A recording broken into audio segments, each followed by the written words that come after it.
Well, a new hiring event for Oklahoma veterans is scheduled for next month in Lawton. Earlier, I spoke with the head of Oklahoma's Military Connection, CareerTech's Scott Smith. Now, you just completed a hiring event in Enid, and the next one's going to be in Lawton. Absolutely. We're going to do that on base at Fort Sill. Now, who can attend this event? The event is targeted towards existing military members that are in the process of moving out of the military. They're going through a transition assistance program, or they're during the final 18 months of their hitch with the military. It's targeted to those who have recently left the military, veterans, and then just veterans in general. And it's ultimately intended to be a service of helping them to make that right connection. In addition to the veterans that we are targeting, as well as the active duty that are in the process of moving out, we're also targeting the spouses of military members, as well as for veterans and their spouses. It's again intending to cover that whole family unit to help them to move into the right job or move up in their existing job. Now, in comparison to a job fair, this is actually going to be a hiring event. Absolutely. The companies we've invited are companies that have a job, at least 3 jobs that are readily available to be hired for that day.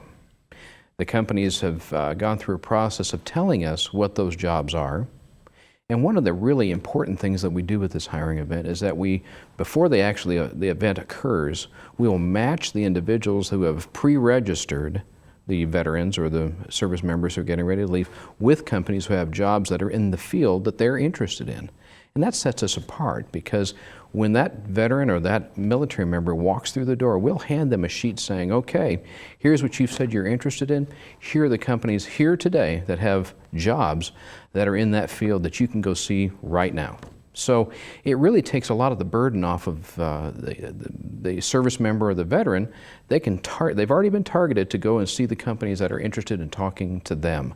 We think that's an important component to this whole thing. Well, certainly Military Connection is a great program, and this hiring event is going to be in Lawton on September 8th, but there are more to come.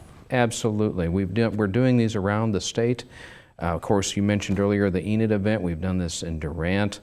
There'll be others around the state handling different parts of the quadrants around the state. So again, we're trying to have an impact where veterans are and where military bases are, because it's important that we make it easy for our military members and veterans to be able to get the jobs that they want in the state of Oklahoma, because the jobs are there. And we want them to stay in Oklahoma. We want them to thrive in Oklahoma. All right. Thank you so much. Scott Smith with Oklahoma's Military Connection.